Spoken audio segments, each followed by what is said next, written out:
일본에서 2007년도에 연금 분할이 제도화됐습니다. 그래서 2007년도 이후에 남편이 연금을 타는데 이혼을 하면 연금의 50%를 가져갑니다. 황혼 이혼이 늘까요, 줄까요? 늘죠. 아니, 사랑하는 사이에 지금 돈, 그까지 돈 몇 푼 때문에 어떻게 생각하십니까? 이게 영향을 줄까요? 사랑하면 안 줄 것 같은데요. 그 영향 안 받을 것 같아요. 아, 연금을 차라리 포기하고 그냥 네, 산다. 같이 받겠습니다. 같이 산다. 여기에 대한 그래프를 하나, 요 그래프인데요. 황혼 이혼이 이렇게 상승을 합니다. 일본에서입니다. 한 가지 이상한 거는 상승하다가 움푹 들어갔다가 상승했어요. 자, 제가 몇 년도에 연금 분할이 시작됐다고요? 2007년도에 시작됐는데 2007년부터 늘어난 건 맞는데 왜 여기 들어갔을까요? 연금 분할을 2007년도부터 시작하기로 결의된 게 2003년, 4년입니다. 참았어. 아니, 어떻게 너무 금방 이해를 하시는구나.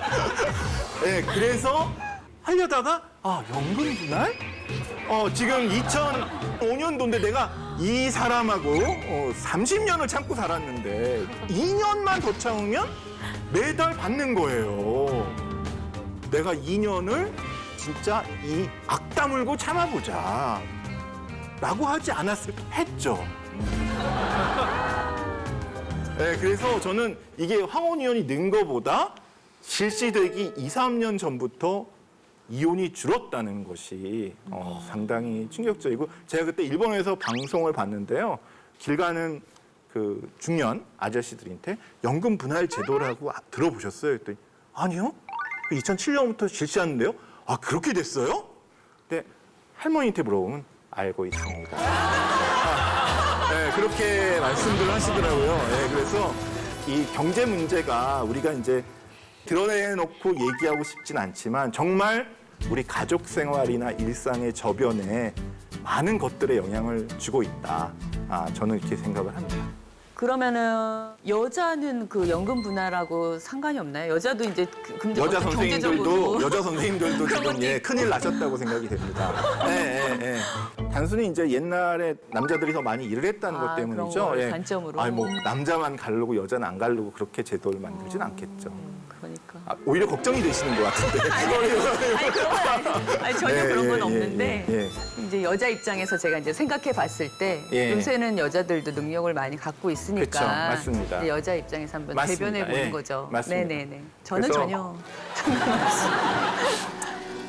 이거와 더불어서 너무 이혼 얘기를 많이 하는데 제 결혼 생활의 목표가 이제 이혼 안 당하는 거기 때문에 그래서 저는 재산을 많이 모으지 않습니다. 재산을 많이 모아놓으면 와이프가 어떻게 생각해요? 저 반이 내 거구나. 라고 생각을 하죠. 저축 상품 깨셔도 괜찮아요. 네. 그래서 재산이 많으면 유혹을 당할 수가 있어요. 네, 근데 어떤 경우 와이프가 이제 이게 안 되겠다. 난 이 남자랑 살아야겠다. 어떤 경우 그렇게 생각할까요? 탈탈 털어도 돈이 없어. 근데 남편이 매년 꼬박꼬박 돈은 벌어와. 황금알을 낳는 거위니까 거위를 버릴 수는 없잖아요. 네. 그래서 택한 직업이 교수입니다. 네, 저희는 큰 돈은 못 버는데 65세 정년퇴직까지 돈이 꼬박꼬박 들어오죠. 물론 연금 분할이 도입돼서 제 계획에 큰 차질이 생기긴 했지만 부수적인 효과가 뭡니까? 거위를 위하게 됩니다. 네, 거위가 스트레스 받고 그러면 알을 안 낳을 수도 있어요. 그래서 근데 혹시 제가 지금 갑자기 걱정했는데 이 강연을 듣고 결혼할 마음이 없어지시거나 그러면 안 되고요. 좋은 겁니다, 결혼은. 네, 그러니까. 네. 원래 너무 결혼하고 싶었는데 진짜 조금 바뀌고 있는 것 같아요. 남편이 저를 황금알로 거위로 생각하면 어쩌나. 예, 황금 알을 낳는 거위도 할만합니다. 예. 예, 할만합니다. 예, 예. 다음은 가정입니다. 김상훈 선생님 평소에 너무 좋은 일을 많이 하시잖아요. 그래서 어느 날 저기 인왕산의 산신령님께서 딱 밤에 나타나셨어요. 내가 오랫동안 지켜봤는데 너무 훌륭하신 분. 그래서 제가 한 가지 능력을 본인이 원하는 거를 드리려고 그러니까 다음 3가지 중 하나를 택해 주세요. 라고 말씀을 하시고선 첫 번째 능력, 우주의 원리를 깨달을 수 있다. 지금 아무도 모르는 빅뱅이 왜 일어났나? 이걸 택하실 수도 있고, 인생의 의미를 깨달을 수 있는 철학적 사고 능력. 사실은 저희 와이프가 맨날 저에게 묻는 거죠, 이게 아침마다. 왜? 인간아, 넌 왜 사니? 이거를 갖다가 지금 19년 결혼 생활 동안 매일 묻는데 제가 아직 답을 못 하고 있어요. 네. 이 능력을 가지실 수도 있고요. 예. 마지막. 내일 다음 날의 주가를 알 수 있는 능력. 내일 10시에 다음 날의 주가가 이렇게 딱 떠오릅니다. 코스피 지수가. 어느 거를 저는 철학적 사고 능력을 택하겠습니다. 되게 게스트들이 불만이 많은 것 같아요. 네. 왜 그러시냐고 안 물어보세요. 왜 그러시나요? 속 보일까봐. 속 보일까봐. 진짜로 원하시는 거는 과학적 능력이셨군요.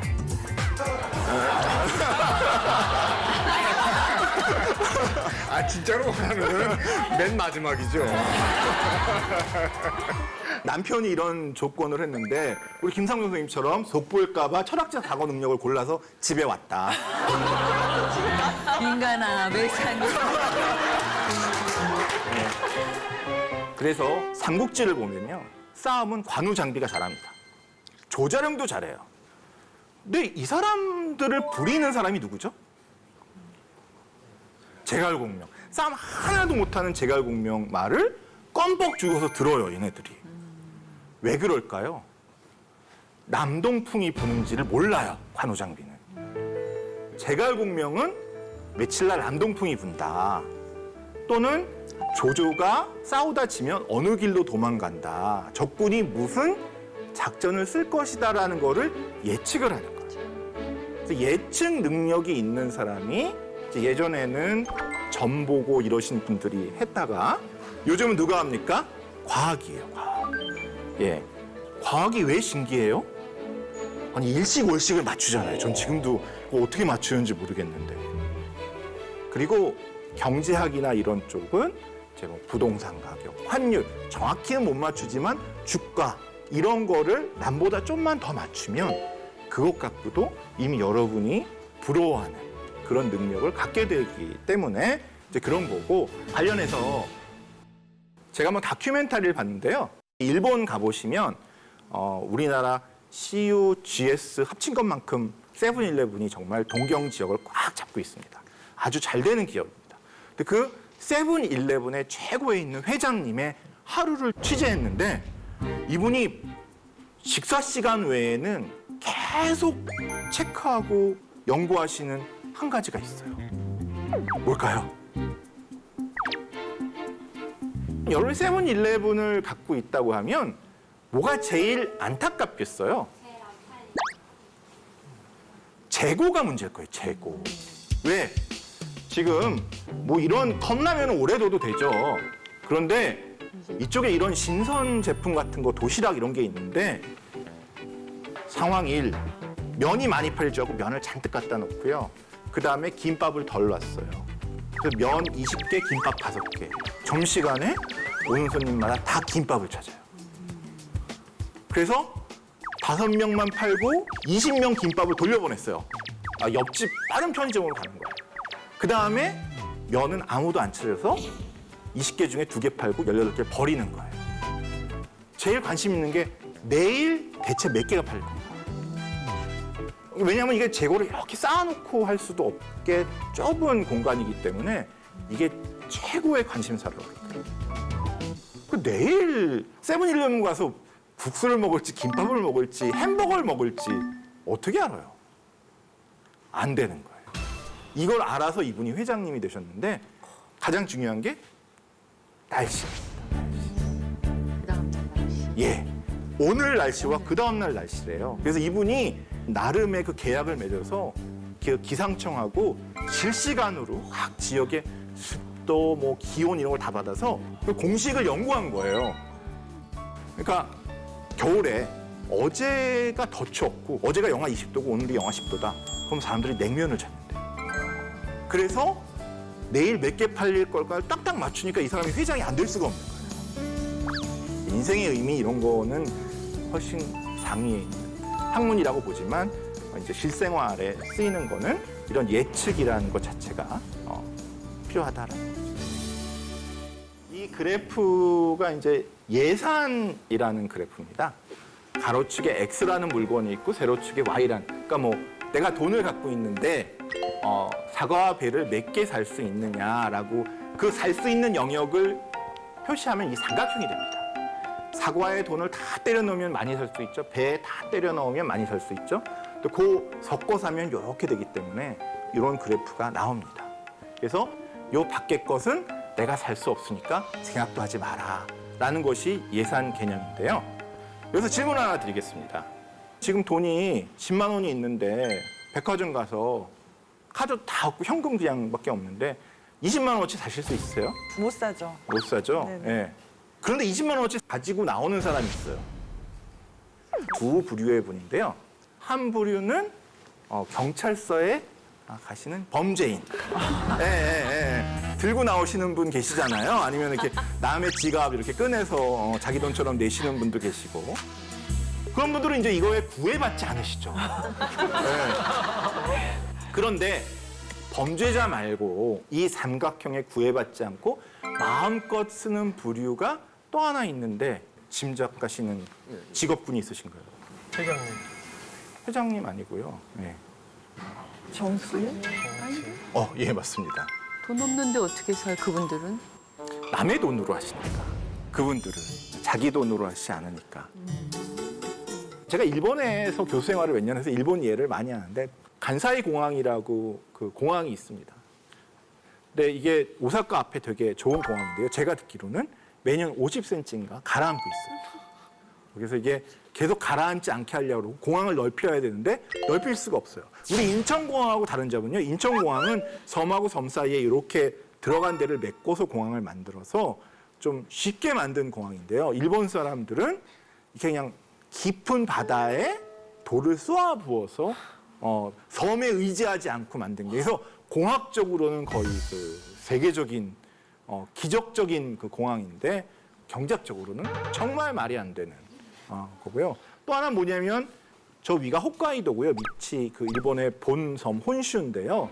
예전에 몇십 년 전에 여기를 홋카이도까지 기차 타고 가야 된다 그래서 저 해저로 60km짜리 터널을 뚫었어요.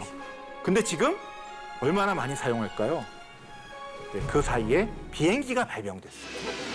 네, 지금 동경에서 홋카이도 갈 때 비행기로 가면 1시간 반, 기차로 가면 밤 꼴딱 7, 8시간. 그러니까 아무도 지금 이 터널을 사용하지 않아서 엄청난 돈을 들여서 만들었는데 낭비가 된 거죠. 그 왜냐? 이 돈을 만약에 정치인들이 자기 집 재산을 팔아서 했으면 잘 생각해보고 했을 텐데 그래서 제가 보기에 경제학을 전공하시고 정치하시는 분들이 있는데 크게 못 크세요. 왜냐하면 이 예산이란 개념을 배우셔서 공약을 하실 때 이 예산선이 이렇게 떠오르는 거예요. 그래서 화끈하게 공약을 못 하셔. 아니까. 이거 돈이 없는데 이렇게 되니까. 근데 이제 이걸 안 배우시면 본인은 확신하시는 거죠. 이거 할 수 있다. 그래서 화끈한 공약도 가능한 것이 아닌가. 그래서 이 예산선과 관련해서 경제학은 뭐뭐뭐다라고 제가 생각을 하거든요. 여기 들어갈 단어는 우리 가족 중에 한 명입니다. 어떤 분과 같을까요? 아버지. 아버지, 어머니, 누나, 형은 다 글자가 안 맞네. 전 어머니라고. 네. 아버지는 가끔 야, 우리 뭐 외식하자. 돈 없어. 딱. 그렇게 얘기하시죠. 이 아버지는 그냥 통 크게 자꾸만 지르려고 하시는 그런 아버지들이 많죠. 어머니는 지금 네가 벌어온 돈이 이건데 그게 우리가 그렇게 하면 하루에 지출이 얼마고 이렇게 따지시잖아요. 예. 그래서 맞아요. 경제학은 이 예산을 다루기 때문에 상당히 어머니와 같은 역할을 하는 학문이라고 생각이 되고요. 경제학이 너무 어렵다. 그렇게 생각하시는 분들은 너무 고민하지 마시고요. 특히 남성분들, 내가 이거 하면 될까 안 될까 하고 아내에게 물어보세요. 그래서 아내가 하라는 거 하고 하지 말라는 거 안 하면 그게 경제학이에요. 네, 지금 우리 이수진 선생님께서 아무런 경제 개념이 없다고 그러지만요. 진짜 놀랍게 결혼하고 나서 이틀이 지나면 경제학자가 됩니다. 네, 저도 저희 와이프의 변화를 보고 너무 놀랐어요. 네, 너무 놀랐어요. 혹시 여기서 디즈니랜드나 유니버설 스튜디오 가보신 분 계신가요? 둘 다 가보신 분? 어디가 더 좋으셨어요? 디즈니랜드가 더 디즈니랜드. 처음 어렸을 때는 나이 들어서. 나이 들어서 네. 나이 들어서 유니버셜 좋았어요.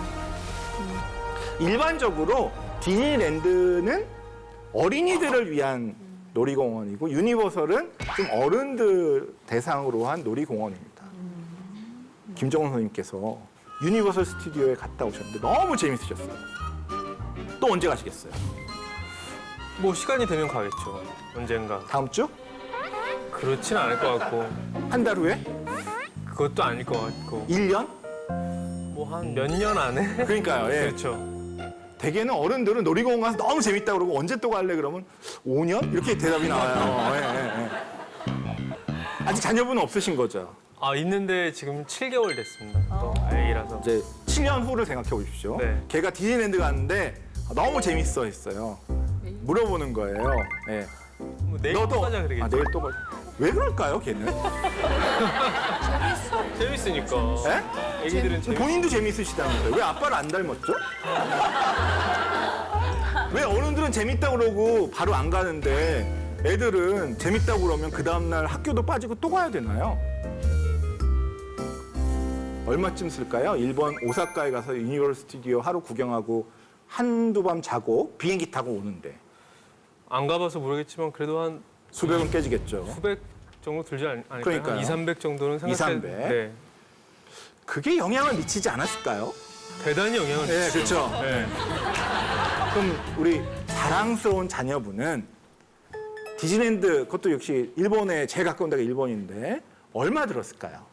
공짜죠. 아빠 돈은 공짜 돈이에요.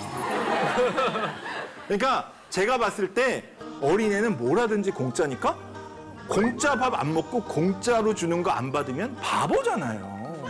그러니까 얘네는 공짜니까 오늘 가고 내일 가고 계속 가야죠. 근데 아빠는 돈을 내니까 이 돈을 생각해 봐야 되는 거잖아요. 그래서 사실은 어린이들이 장난감 가게에서 뒤집어지고 막 울고 하는 게 공짜기 때문이 아닐까라고 해서 저희 애가 어렸을 때 한번 해봤어요. 동그라미라는 제도를 만들어서 선언을 한 거죠. 저희 애가 유치원 다닐 때 아빠는 너에게 장난감을 사주지 않는다. 대신 동그라미를 네가 뭐 착한 일을 하거나 뭐 할 때 주는데 너는 그 동그라미를 이용해서 살 수가 있다. 동그라미는 500원짜리 장난감을 살 수 있는 권리다. 그래서 옆에 이렇게 동그라미를 책상 옆에 그려주고요. 그걸 쓰면 이렇게 지워줬어요. 완전히 바뀌었어요. 장난감 가게 가서요. 절대로 떼쓰지 않고요. 7살짜리가 뭐라고 그러냐면 점원 누나 불러달라고. 그래서 이거 언제 세일 들어가요? 여기 흠이 났는데 이거 깎아줄 수 없냐? 지금 우리 와이프인가 앤가? 그래갖고 이제 그 30분 동안 대화를 하고 야 대충 사자 그러면 자기 동그라미 아니라고 그러시면 안 되죠. 그러면서 옆에 다른 장난감 가게랑 비교해봐야 된다는 거예요. 그래서 애가 막 떼쓰는 걸 막으려다가 진짜 와이프 쇼핑 따라다니는 것도 힘든데 애 쇼핑까지 정말 많이 따라다녀요. 중요한 거는 그 전에 아빠 따라서 장난감 가게 가고 디즈니랜드 갈 때는 얘는 돈을 자기 돈을 쓰는 게 아니라 주인의식이 없어서 막 낭비를 하게 돼요. 그렇지만 자기가 피땀 흘려서 버는 돈을 쓰게 되면 아무래도 합리적인 소비를 하게 되는 거죠. 그래서 장난감 가게 가서 장난감 붙들고 땅에 뒹구는 애랑 사실은 정치인이랑 근본적으로 차이는 없다. 왜? 남의 돈으로 물건을 사시는 분이기 때문에. 그래서 우리가 항상 감시의 눈길은 줄 수밖에 없다라는 것도 정지학에서 생각해야 된다. 자, 주식은요, 시장의 리스크도 있지만 그 회사 종목의 리스크도 같이 존재해요. 시장이 아무리 좋아도 그 대표이사가 배임 횡령으로 쇠고랑 차고 들어갔어. 그럼 그 회사 주가는 바닥으로 떨어지죠. 그래서 시장 상황만 보고 투자해도 되는 것이 인덱스 펀드나 혹은 주식형 펀드나 아니면 ETF 같은 것들이거든요. 그러니까 이런 걸로 좀 먼저 워밍업을 하시는 거예요. 아, 내가 GDP 통해서 혹은 뭐 경제 전망이나 이런 거 통해서 경기를 봤지. 그럼 올해는 경기가 그래도 하반기로 갈수록 좋아질 것이라고 하니 지금 인덱스나 ETF 같은 거로 투자를 해서 쌀 때도 사고 쌀 때도 사고 하면서 연말까지 가져가 보자. 이 정도는 초보들도 하실 수 있다는 거예요. 그리고 좋은 것은 인덱스는요. 버티시잖아요. 언젠가는 원금돼. 그렇죠? 한국 주가가 금융위기 왔을 때 880까지 빠졌을 때 우린 망하는 줄 알았잖아요. 전 세계가. 하지만 지금 다시 어디까지 올라왔죠? 다시 2100선 올라왔잖아요. 결국은 다시 돌아온다. 시간이 오래 걸려도. 그래서 인덱스로 처음에는 먼저 초보시면 투자를 해보시라는 거고요. 그래서 이것으로 내가 경기 변동을 좀, 나 알겠어. 그러면 서서히 주식도 공부해보시고 투자를 해보시되 이론 공부하시고 모의 투자하고 그 다음에 조금씩 늘려나가면서 투자를 하셨으면 좋겠어요. 자, 근데 주식이라는 것이 그럼 그렇게 어려우면 나는 진짜 절대로 투자하면 안 되겠네요? 아니요. 기간을 늘리시잖아요. 그러면 얘기가 달라집니다. 98년도에 삼성전자 주식이요. 38,000원, 4만 원이면 주고 사셨어요. 지금은요? 210만 원 넘었다가 지금 200만 원 초반까지 조금 벚꽃 액정 때문에 조정됐어요. 그렇죠? 한국의 삼성가를 최고 부자 만들어준 게 삼성전자 주식이에요. 그죠? 근데 한국은요. 다시 이런 시대가 돌아올까요? 안 옵니다. 하지만 지금 우리가 타임머신을 타고 돌아갈 수 있다면 삼성전자를 살 텐데. 왜 우리 엄마는 교육보험을 들어줬어? 삼성전자를 안 사주시고? 그쵸. 삼성전자 포스코 사주셨으면 얼마나 좋아. 우리가 지금 여기 안 앉아 있을 텐데. 근데 지금도 늦지 않으셨어요. 우리처럼 될 것 같은 개발도상국들이 있잖아요. 가까운 중국, 베트남, 인도. 그러니까 여전히 성장 가능성을 가지고 개발도상국에서 올라오고 있는 신흥국가들이 있다는 거죠. 그러면 그런 나라의 주식에 묻어놓고 10년, 20년을 지나갔다. 그럼 어떻게 될까요? 상상하지 못할 만큼 불어나 있을 수도 있겠죠. 그리고 우리나라라고 하더라도 앞으로 세상이 바뀔 수밖에 없는 방향이 있습니다. 현금이 없어질 거잖아요. 그렇죠? 그러면 핀테크가 발달할 수밖에 없고 그러면 블록체인 기술 같은 것들이 발달할 수밖에 없고 그럼 그 관련한 회사를 사서 방향을 보면서 10년 들고 계시면 안 오를까? 오르겠죠. 그래서 주식을 내가 잘 모르겠어 그러면 장기로 해버리세요. 물론 경기가 좋건 나쁘건 망하지 않을 회사를 고르셔야겠죠. 이런 관점에서 보면 우리 아이들은 시간이 앞으로 어른이 되는데 10몇 년, 20년이나 있습니다. 그럼 우리 애들 레리코 원피스 사주고 레리코 가방 사주지 마시고 흔히 주식을 사주시면 되잖아요. 우리 아이 이름으로 주식거래 계좌를 열어주시고요. 흔히 담아주세요. 그리고 20년 두세요. 우리 어렸을 때 미키 기억나세요? 우리 아침에 토요일 날 일어나면 명장 만화 하면 미키 막 나왔잖아요. 맞아. 그렇죠? 그 미키가 언제적 미키냐는 거야. 근데 여전히 건재하잖아요. 얼마 전에 미녀와 야수 개봉했는데 굉장히 흥행했죠. 그게 언제적 미녀와 야수입니까? 근데 여전히 또 우려먹고 근데 우리는 너무 재밌고 그렇죠? 디즈니가 스타워즈 판권까지 갖고 왔죠? 디즈니는 앉아서 그냥 판권으로만 먹고 살 수 있는 회사가 아닐까요? 그래서 결국은 잘 생각해보면 앞으로는 컨텐츠를 갖고 있는 회사가 유망할 겁니다. VR, AR이 발달하지만 결국은 곡을 쓰고 이게 뭐 기술이 잘 구현되고가 중요한 게 아니라 이 안에 들어가는 컨텐츠가 중요할 거거든요. 그래서 디즈니 같은 회사 사주세요. 레리코 가방이 중요한 게 아니라니까. 내 딸이 레리코를 부른다? 그럼 레리코 주식을 사주세요. 그래서 이렇게 하시면 우리 아이가 20살이 됐을 때 다른 아이들과는 출발선이 다르게 종잣돈을 갖고 시작할 수 있을 거예요. 그리고 어렸을 때부터 주식을 하다 보니 엄마한테 자연스럽게 물어보겠죠. 엄마 배당이 뭐야? 이거 주주총회에 참석하라고 왔는데 이거는 뭐야? 그럼 엄마가 모르면 어떻게 해, 이거를? 몰라도 돼! 이렇게 할 수는 없잖아요. 그래서 우리가 공부해서 투자하면서 내 아이한테도 저렇게 장기적으로 돈을 만들어주자. 그러기에는 가장 좋은 것이 주식입니다. 부자들은요, 주식으로 증여하고 상속하죠. 우리는요, 주식을 하면 패가 망신한다고 가르치세요. 우리 어렸을 때도 우리 아빠 주식 투자해가지고 난닝구 다 찢겨가지고 엄마한테 쫓겨나고 막 엄마가 너도 주식하면 머리를 다 잘라버린다고 막 이렇게 했잖아요. 그렇게 세뇌를 당했기 때문에 주식은 그냥 무서운 거, 하면 안 되는 거라고 생각하시지만 공부하셔서 차근차근 하시고 내가 잘 모를 때는 아예 장기적으로 열어놓으시자라는 거지. 대부분 요즘엔요, 임신을 하시면 태교 여행으로 괌, 하와이를 가시죠.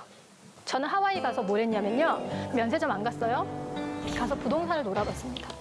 근데 하와이는 거기 현지 부동산 하시는 분의 말씀이기는 하나 그분의 말씀에 따르면 연간 한 4.5%로 평균적으로 가격이 상승한답니다. 그러니까 누구나 노후를 보내고 싶어 하는 곳이잖아요. 근데 가격을 알아보니까 이미 비싸더라고. 거기는 아파트라고 안 하고 콘도라고 하는데 방 3칸짜리 거의 한 8억 정도는 줘야 사실 수 있더라고요. 그리고 베트남에 여러분들은 다낭이랑 나트랑을 가시잖아요. 저는 호치민에 가요. 최근에는 한 2달에 한 번씩 가는 것 같아요. 베트남에 가셔서 그 나라의 금리는 얼마나 되는지. 베트남 지금 금리 얼마나 줄까요? 6.5% 줍니다. 국영은행 중에 가장 튼튼한 곳이 비에콘뱅크가 6.5%. 그다음에 이진은행들은 7.7%, 7.5% 주는 데도 있어요. 그리고 비가 세. 베트남을 가야 돼. 베트남. 그렇죠? 그리고 거기에 아파트를 사시면요. 얼마나 오를까? 지금부터 향후 한 5년까지 중산층들이 내 집 마련하는 붐이 일어서 지금 난리도 아니거든요. 적어도 5년에 한 2배 정도는 기대해 볼 수 있지 않을까요? 그리고 베트남의 주식, 거기에 묻어놓고 10년이 지나면 어떻게 돼 있을까요? 쌀국수만 드실 일이 아니에요. 쌀국수 안에 소스를 뭘 뿌려 먹는지, 거기에서 짜조만 시켜 먹을 일이 아니라고 짜조를 어디다가 찍어 먹는지, 그리고 베트남 사람들이 무엇을 마시는가, 그리고 거기에서 가장 랜드마크인 아파트를 지은 건설사는 어디지? 이런 거 보시는 거야, 돌아다니시면서. 내가 괌에 가가지고 스노클링하고 면세점에 가서 듀티프리 쇼핑을 하시고 우리 아이 스노클링 하면서 경험을 쌓게 해주신다고 말씀하시지만 뭐가 남냐라는 거예요. 인도도 지금 GDP가 올해 7몇 %, 내년은 7.7% 예상하더라고요. 그러니까 지금 지구상에서 가장 빠른 속도로 성장하고 있는 나라가 인도예요. 그렇죠? 그러면 인도도 겐지스 강가에 가서 삶과 죽음의 경계를 보면서 멍을 때리고 지금 이러실 일이 아니에요. 수도에 가시란 말이에요. 수도에 가셔서 경제 상황은 어떻고 그다음에 거기도 인구가 12억이잖아요. 어쩔 수 없이 먹어야 되는 거, 입어야 되는 거, 써야 되는 거, 그런 것들이 어디 거지? 필수 소비재를 만드는 회사가 어디지? 이런 것들을 보시면 훨씬 더 여행이 인풋 대비 아웃풋이 있는 여행이 되시겠죠. 주식이 난 잘 안 맞아? 그럼 이제 부동산 투자를 하시면 되세요. 근데 부동산은 어떤 공부를 그러면 하셔야 되느냐? 부동산 하실 때 조심하셔야 되는 거 다 우리 동네가 제일 좋다고 생각하세요. 자, 눈 감고 서울시랑 경기도 지도를 펴놓고 아무 데나 찍어보세요. 호재 없는 지역이 있어요? 호재 없는 데 없어요. 다 호재가 있어. 그래서 우리는 부동산에서 가장 중요한 거는요, 기준을 가지시는 거예요. 주말에 뭐 하세요? 자고, 쉬고, 치맥 먹고. 근데 주말을 이제는 그렇게 보내시면 안 되세요. 탐방하러 다니세요. 부동산은요, 내가 직접 가서 보고 느끼고 하셔야 되십니다. 앉아서 그림으로 보시고 사진으로 보시고 이거 가지고 보실 수는 없어요. 직접 다니셔야 돼요. 해방촌이 뜬다면서요? 여자 10명이 모여서 해방촌을 갔습니다. 그래서 조를 3개로 나눴어요. 그래서 한 조는 저희가 돈 모아서 공동 투자를 하려고 하는데 근처에 혹시 매물이 나와 있는 게 있습니까? 라고 물어봤어요. 그래서 건물 가격을 알아봤고 또 한 팀은 저희가 모여서 커피숍을 내고 싶은데요. 보증금은 얼마고 임대료는 얼마인가요? 1층은 그럼 너무 비싸네. 2층은 어떤가요? 이렇게 이제 물어봐서 세입자의 입장에서 월세를 얼마 내야 되는지, 그리고 건물을 사는 사람의 입장에서 얼마를 주고 건물을 사야 되는지를 파악을 해본 거죠. 그리고 또 한 팀은 나 장사를 해야 되는데 저 가게가 너무 좋은데 나 저기 들어가고 싶은데, 그래서 권리금이 어느 정도 형성이 되어 있는지 파악을 해봤어요. 내가 건물을 사는 사람의 입장에서만 전문가들을 만나시면 아무래도 월세 소득을 조금 더 낙관적으로 말씀하시지 않을까요? 그래서 실질 소득을 파악하기 위해서 조를 나눠가지고 부동산을 이렇게 나눠서 들어갔어요. 그럼 이제 부부가 같이 주말에 손잡고 데이트 삼아 가시는 거야. 응? 가셔서 일단 부동산부터 돌아보시는 거죠. 파악을 다 해. 그리고 커피숍에 가서 그걸로 대화하시면서 차 마시고 사진도 찍고 하시면 되시잖아요. 그렇죠? 지금 길 지나다니다 보시면 분양 홍보관 많죠. 거기에서 막 뭔가 나눠주면서 물티슈도 나눠주시고 부채도 나눠주시고 막 들어오라고 하시는데 어떻게 하세요? 왜 이러십니까? 이렇게 가시잖아요. 주시면 아유 감사합니다 하고 들어가세요. 들어가서 설명을 들으시라고. 거기 가시면 원두 커피도 내려줍니다. 주스도 줘요. 친구들, 연인들, 부부들 데이트 거기 가서 하세요. 그리고 그냥 들으시는 게 아니라 분양 홍보관 이런 데 가실 때는요. 체크리스트를 들고 가세요. 내가 본 물건의 반경 몇 킬로 이내에 혐오 시설이 있다 없다, 방범 시설이 있다 없다, 종합병원이 있다 없다, 마트가 있다 없다, 버스 정류장이 있다 없다, 있다면 도보로 몇 분 걸리냐, 지하철역이 있다 없다, 걸어서 그러면 몇 분이 걸리냐, 몇 미터 떨어져 있는가, 그리고 앞에 백화점이 들어오는 호재가 있대요. 그러면 담당 관공서의 공무원분이 계십니다. 통화하세요. 어디까지 진행되냐고 물어보면 다 알려주십니다. 그거는 공개해 주실 수 있는 자료들은 다 알려주세요. 그래서 이렇게 기준을 갖고 분양 홍보관들을 돌아다니시다 보면 이 정도가 A급이구만. 얘는 C급이네. 이렇게 기준이 생기신다니까요. 그래서 주택 아파트건 수익성 상가건 오피스텔이건 돌아다니시면서 내가 그 대상 물건들의 스탠다드, 이 정도가 돼야 A급이야를 딱 갖고 계셔야 돼. 그래야 그분들이 나한테 어떤 정보를 주셨을 때도 이거는 내가 생각했던 물건보다 훨씬 좋네. 그럼 투자를 한번 해볼까라고 고려하실 수 있겠죠. 그리고 부동산은요. 가장 중요한 게 입지입니다. 부동산 가치는요. 콘크리트 이거 부시면 땡이에요. 낡으면 감가상각 일어나고요. 모든 가치는 다 땅으로 수렴되죠. 그래서 그 땅의 위치가 어디에 있는가에 따라서 가격이 오르고 그렇지 않고가 정해지지 않겠어요? 그렇죠? 너무 좋은 자리가 있어요. 그 입지가 너무 좋아서 내가 거기에 내 건물을 짓고 싶어요. 그럼 이제 거기 사장님 보고 이제 좀 나와보라고. 애지간히 버셨지 않냐고. 내가 거기에 좀 짓자고 하실 수 있어요? 못 지으세요. 달라는 대로 돈을 지불하셔야지만 내가 그 입지를 가지실 수 있다는 거야. 그 입지에 건물 하나밖에 못 짓기 때문에 부동산은 입지가 아주 중요하고 좋은 입지는 계속해서 가격이 상승하는 거죠. 자, 우리 혜은님 사시는 동네에 가장 위치 좋은 상가가 어디에 있는지 알고 계신가요? 예, 현재 제일 좋은 위치는 대충 파악이 돼요. 그러면 맨날 망하는 자리는요? 맨날 뭐가 들어와도 안 되는 곳이 있어요. 그쵸? 예. 근데 얼핏 보기에는 될 것 같은 자리거든요. 예, 그런 그쵸? 데도 있고. 예. 근데 정말 미스테리예요. 맨날 들어와서 맨날 망하는데 뭐가 또 맨날 들어와. 어떤 날에는 아로마 비누 공방이 들어왔다가 어떤 날에는 미나 공방이 들어왔다가 어떨 때는 커피숍이 들어왔다가 근데 맨날 망하는데 새로 계속 바뀌어요. 왜 이럴까요? 수익이 안 생기니까 그런 거겠죠, 결국. 혜은님은 그 자리를 들어가실래요? 아니까 못 들어가죠. 그렇죠. 이렇게 우리가 그 동네를 잘 알고 내가 잘 아는 곳은 어디가 좋은 입지인지 어디가 안 좋은 입지인지 아시기 때문에 장사 안 되는 자리는 피하고 정말 좋은 자리는 잡으실 수 있어요. 근데 우리가 잘 모르는 지역에 가시면요. 그냥 업자들의 말만 들으시면 이분이 지금 해외에 이민을 가시기 때문에 권리금도 없이 내놨으니까 막 보라고 지하철역 바로 앞이라고 막 그래서 샀어. 근데 지하철역에서 사람들이 저쪽으로만 가요. 우리 가게 앞으로 안 지나가. 이럴 수 있잖아요. 그래서 여러분들이요 투자를 하실 때는 내가 관심 있는 지역은 운동화 밑창이 마르고 닳도록 가셔야 돼. 그래서 지하철역에서 어디에서 나와서 사람들이 어디로 움직이고 어떤 골목까지는 가더라.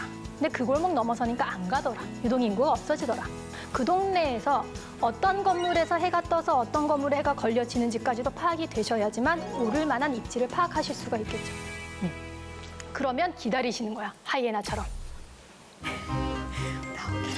언제까지요? 매물이 나올 때 금융위기나 혹은 부동산이 굉장히 침체기가 와서 그 건물이 혹은 그 상가가 헐값에 경매로 혹은 금매로 나올 때까지. 잘 모르겠으면 사실 금융위기 때까지 기다리시면 돼요.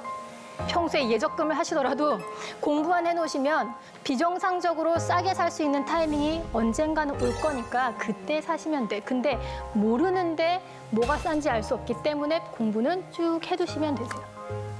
그리고 아이들 데리고 다니실 때도요. 그냥 뭐 차 태워가지고 막 이렇게 다니시지 마시고 보여주세요. 엄마 아빠가 이 건물을 어떻고 저떻고 하면 애들은 그냥 자연스럽게 배우게 되시거든요. 제 고객 중에 건물이 한 5개 있어, 이분은. 근데 이제 그분은요, 어렸을 때부터 아버님이 엄청난 자산가셨대요. 그래서 7살 때부터 아버님 손잡고 땅 보고 건물 보고 그래서 건물의 채광이 어때야 되고 통풍이 어때야 되고 건물 입구가 어떻게 앉아야 되고를 다 아시는 거야. 대로가 이렇게 있잖아요. 근데 건물 입구가 이렇게 정면으로 나 있는 건물이 있고 혹은 이렇게 옆으로 건물 입구가 돌아서 나 있는 건물이 있다면 어떤 건물이 더 가치가 높은 걸까요? 입구가 옆에 있으면 상가가 더 많이 나오나요? 역시. 입구가 대도로변의 정면으로 있으면요. 거기를 전면 통유리해서 상가 임대 놓으실 수 있을까요? 아니요. 거기는 입구가 있으면 인포메이션 있고 옆에 엘리베이터 있고 그래서 1층 죽습니다. 그렇죠? 그래서 건물 입구가 옆으로 돌아나 있으면 전면 유리로 해서 상가 줘버리고 옆으로 돌려서 인포메이션하고 엘리베이터 하면 되잖아요. 그래서 건물 가치가 옆으로 입구 돌아나 있는 게 더 비싸더라. 이런 것까지 어렸을 때부터 아버님한테 다 배우신 거야. 그러니까 우리도 먼저 공부하고 아이들 데리고 다니시면서 이런 것들도 다 하나하나 가르쳐 주셔야 돼요. 그럼 우리 아이는 그거를 20년 했다고 생각해 보세요. 풍어를 읊지 안 읊겠어요? 그래서 부동산은 이제 우리가 그렇게 공부를 하자. 알기에는 우리 미나님께서는 중국에서 활발하게 활동하시고 그렇죠, 여신처럼 계시잖아요. 그러면 거기에서 벌어들이는 소득은 위안화로 받으십니까? 그러니까 처음에 갔을 때는 한국 돈으로 받았는데 그때 120 얼마에 네네네. 받았는데 지금 제가 직접 위안화로 받을 때는 또 이것도 환율로 올라가지고 170 얼마더라고요. 네. 그래서 그때 갖고 있을 걸 이런. 그렇죠. 그러니까 이렇게 되게 많이 외국- 올랐어요. 네. 그 7, 8년, 9년 사이에. 그래서 우리가 이렇게 해외에서 소득을 벌어들이시거나 아니면 여행을 가실 때나 항상 통화에 대해서 고민을 하셔야 돼요. 어느 나라 돈을 들고 있어야지 나한테 유리한가, 그리고 언제 바꿔야 되냐. 여러분은 비행기 표 끊으시면 그때부터 고민하시죠. 나 언제 바꾸지? 근데 그것이 여행 갈 때만 하시는 게 아니라 평소에도 늘 내가 어느 나라 돈 들고 있는 게 유리해라는 생각을 하시고 아이들한테도 그런 개념을 가르쳐 주실 필요가 있다라는 거죠. 지금 우리 세 분은 엄마 아빠시죠? 네. 아이들한테 그럼 용돈 어떻게 주십니까? 저 스티커 100개 모으면 귀여워. 밥 혼자 스스로 잘 먹고 혼자 잘 씻으면 스티커 하나씩 해가지고 예, 그냥 원하는 것 저 장난감 하나씩 사주고 있습니다. 용돈 따로 없고. 세뱃돈도 아직까지- 아직은 저희가 관리하고요. 예. 그러시구나. 어떠세요? 저는 신발 정리를 한다던가 구두를 닦는다던가 청소를 하거나 뭐 했을 때 용돈을 주고 그냥 필요하면 자기가 일을 한 다음에 뭐를 했다라고 하고 용돈을 달라고 그러죠. 근데 용돈을 줘봤자 어차피 저금을 하니까 네, 크게 의미는 없는데 아무튼 일하고서 돈을 달라고 이렇게 하는 편이에요, 애들이. 우리 어렸을 때만 해도 그냥 주셨거든요, 용돈을. 엄마, 나 우유 사 먹어야 돼. 그러면 그냥 주시고. 근데 요즘 엄마, 아빠들은 이렇게 아이들이 심부름을 하거나 집안일을 하면 거기에 적절한 가치로 용돈을 이렇게 지급을 하시는 분들이 많으시더라고요. 아주 잘 가르치고 계신 것 같은데. 그리고 용돈을 주실 때도요, 한국 돈으로 주실 건가? 외국 돈으로 주실 건가? 생각해 보셨나요? 전혀. 달러로 주라고요? 달러로 주라고요? 달러 주셔도 되잖아요. 오, 그래요? 우리나라는요, 기축통화를 쓰는 나라입니까? 아니죠. 우리는 한국 돈을 씁니다. 그래서 무역을 하시려면 혹은 외국에 나가서 햄버거를 사 드시려면 항상 달러로 바꾸셔야 됩니다. 그러면 달러의 가치가 바뀌면 우리 돈의 가치도 바뀌죠. 어떤 생각을 해야 되느냐? 내 주머니에 한국 돈이 있는 게 유리해? 혹은 내 주머니에 지금은 미국 돈이 있는 게 유리해라는 생각을 늘 하셔야 돼요. 자, 그럼 2016년 작년에요. 달러가 굉장히 강세가 갔죠. 1,110원에서 바꾸셔서 1,200원까지 들고 계셨다면 이것만 해도 수익이 꽤 한 7, 8% 이상 나셨을 거예요. 그러니까 이런 시기에는 여러분의 CMA에 한국 돈이 있는 게 유리했을까요? 달러가 있는 게 유리했을까요? 당연히 달러 들고 계셨어야죠. 그럼 우리 아이들한테도 한국에서 우리 한국 돈의 가치가 미국 돈 대비해서 어떻게 달라지고 어떤 시기에는 달러가 유리하고 어떤 시기에는 원화가 유리한지도 사실 가르쳐 주셔야 돼요. 여행을 같이 가시면 한국 돈을 줘주고요. 심부름 한번 시켜보시는 거야. 가서 콜라 하나 주문해봐봐. 근데 한국 돈 내니까 안 받아줄 거잖아요. 그럼 애가 울상이 돼서 오겠죠. 엄마 콜라를 안 줘. 그러면 달러로 바꿔서 들고 가서 계산을 또 시켜보시는 거예요. 이번에는 콜라를 사왔죠. 아, 우리나라 돈은 안 받아주고 이 돈을 써야 되는구나. 이 정도의 개념은 여행하시면서부터 천천히 가르쳐 주실 수 있지 않을까요? 그래서 아이들한테 너 다음에 엄마랑 어디 여행 갈 거잖아. 그러면 용돈 한국 돈으로 받을래? 달러로 받을래도 물어보실 수 있잖아요.